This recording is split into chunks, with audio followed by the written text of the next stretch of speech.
সালাম আলাইকুম। মানে এই টাইপের নিউজ করতে ভাবি আসলে করা উচিত না কি উচিত না, তবে ওই যে অভ্যাস অভ্যাস বদলাচ্ছে না। আওয়ামী লীগ সরকারের সময়ও এরকম অনেক নিউজ করতাম যে খিচুড়ি রান্নার জন্য আমাদের কর্মকর্তারা বিদেশ যাচ্ছেন, তারপর ঘাস কিভাবে কাটে ভাবি একবার তোমার ভাই মুসলিমের খবর দিলে তো চলে, কেন এত বিদেশ যাইতে হবে। তো এবার এই কাজটা অবশ্য মুসলিমদের দ্বারা সম্ভব না, তবে ওনার একটা শালা আছে, রোবো টেকনিশিয়ান, কানের ভিতরে আবার হালকা কাটা আছে। তো ভাবি রোবো টেকনিশিয়ানের কাছে গেলেও তো পারে। দেখেন, যে কোনো সরকার আসার পরে আমলাতান্ত্রিক কিছু সিদ্ধান্ত সরকারকে বিব্রত করে, প্রশ্নবোধক করে। তবে আমার মনে হয় যে বিএনপি সরকার ঘোড়ার ঘাস কাটে না, তারা বিষয়টাকে নিশ্চয়ই বুঝতে পারবে।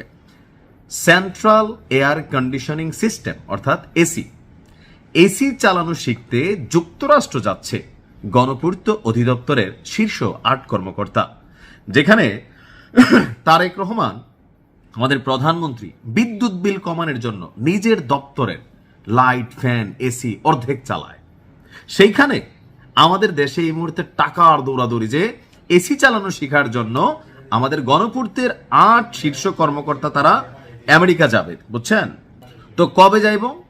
যুক্তরাষ্ট্রে যাওয়ার চূড়ান্ত তারিখ নির্ধারিত হয়েছে আগামী 15ই মার্চ। কিন্তু দুর্ভাগ্যজনকভাবে আমরা এই যে নিউজ করতেছি, হয়তোবা মনের আশাটা পূরণ না হইতে পারে, কারণ নিউজটা ভাইরাল হবে। ভাইরাল করার দায়িত্ব আপনার, আমি তো বলার দায়িত্ব। 3 দফা পরিবর্তন হয়েছে, কারণ গোপনে গোপনে যাওয়ারই চিন্তা করছিল সাংবাদিক।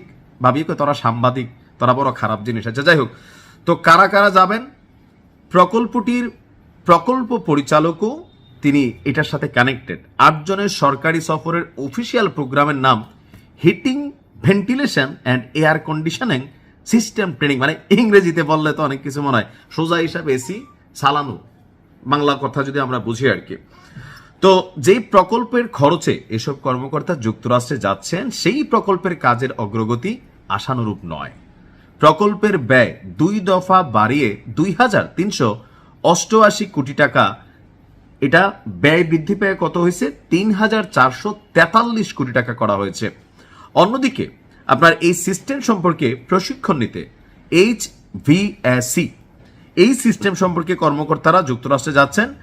আর আইএমইডির প্রতিবেদন বলছে সেই সিস্টেম, বাই সিস্টেম কা সিস্টেম, মানে এত সিস্টেম আমরা নিজেও বুঝি না, তবে এতটুকু বুঝি যে দেশের এই অর্থনৈতিক মন্দার সময় যেখানে প্রধানমন্ত্রীর দপ্তরের এসি, লাইট, টিভি, ফ্যান অপ্রয়োজনে বাংলাদেশকে বিদ্যুৎ ব্যবহারে সবাইকে আহ্বান জানানো হয়েছে, তখনই রাষ্ট্রের এই গুরুত্বপূর্ণ টাকা খরচ করে 8 জন কর্মকর্তা, যদি টেকনিশিয়ানও যেহেতু আমি মানতাম যে যারা ফিল্ড পর্যায়ে কাজ করে লাইক টেকনিশিয়ান, তাই না? এখন আমি একটা প্রতিষ্ঠানের মালিক, আমি কি সব কাজ বুঝি? আপনি হয়তো একটা প্রতিষ্ঠানের মালিক, আপনি কি বোঝেন? আপনার যেই লোকটা এই সিস্টেমের সাথে রিলেটেড, সেই যদি যায় আমাদের কোনো আপত্তি নাই। আর বাংলাদেশের ইতিহাস বলে এই ধরনের ট্যুরের মধ্যে বেশিরভাগ সময় ধান্দাবাজি হয়, এছাড়া আসলে কাজের কাজ কিছু হয় না। আর যেমন একজন যাবেন যিনি, তার চাকরির মেয়াদি আছে কয়েক মাস, ওনার নাম কি? কাকার খুব শখ আমেরিকা যাইব, ট্রাম্পের দেশে। ওনার নাম হচ্ছে আশরাফুল হক, অতিরিক্ত প্রধান প্রকৌশলী গণপূর্ত অধিদপ্তরের। ওনার চাকরি আছে 2-3 মাস। ওই যে বললাম না, হরিলুটের রাষ্ট্র, টাকা যাবে কানাডার বেগমপাড়া।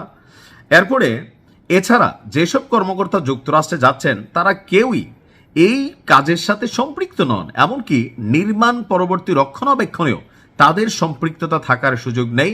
এরপরও এসব কর্মকর্তাকেই সফরে পাঠানো হচ্ছে, এ নিয়ে প্রশ্ন দেখা দিয়েছে। নথিপত্র বলছে যুক্তরাষ্ট্রভিত্তিক সেন্ট্রাল এয়ার কন্ডিশনিং সিস্টেম ব্যবসা প্রতিষ্ঠান ডানহাম বুশ 8 কর্মকর্তা সফরের যাবতীয় খরচ বহন করবে। ডানহাম বুশ মূলত বিশ্বব্যাপী চিলার এবং HVAC সিস্টেম সরবরাহকারী প্রতিষ্ঠান। বাংলাদেশেও অনেক সরকারি বেসরকারি প্রতিষ্ঠানে সেন্ট্রাল এয়ার কন্ডিশন সিস্টেমটি তারা সরবরাহ করেছে, অনেকগুলা বড় শপিং মলে কানেক্টেড রয়েছে। তো এখন ডানহাম বুশের খরচে 8 কর্মকর্তার সফর ঘিরেও আলোচনা, যে কেন ধান্দাটা তাইলে কোথায়? এদেরকে যে কোম্পানি ধান্দা নিয়ে যাবে, রাষ্ট্রীয় কিছু ব্যয় হবে, তো সব মিলিয়ে সিস্টেম কি? ওই যে রিটায়ার্ডে যাবে, যে প্রতিষ্ঠানে এইসব এসি লাগানো হবে, 3 দিন চললা মেরামত, মানে ভাই কি আর বলবো, থাক বেশি আর না বলি।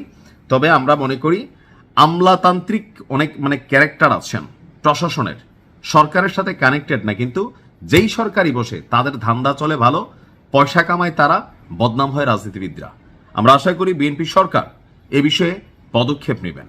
আসসালামু আলাইকুম।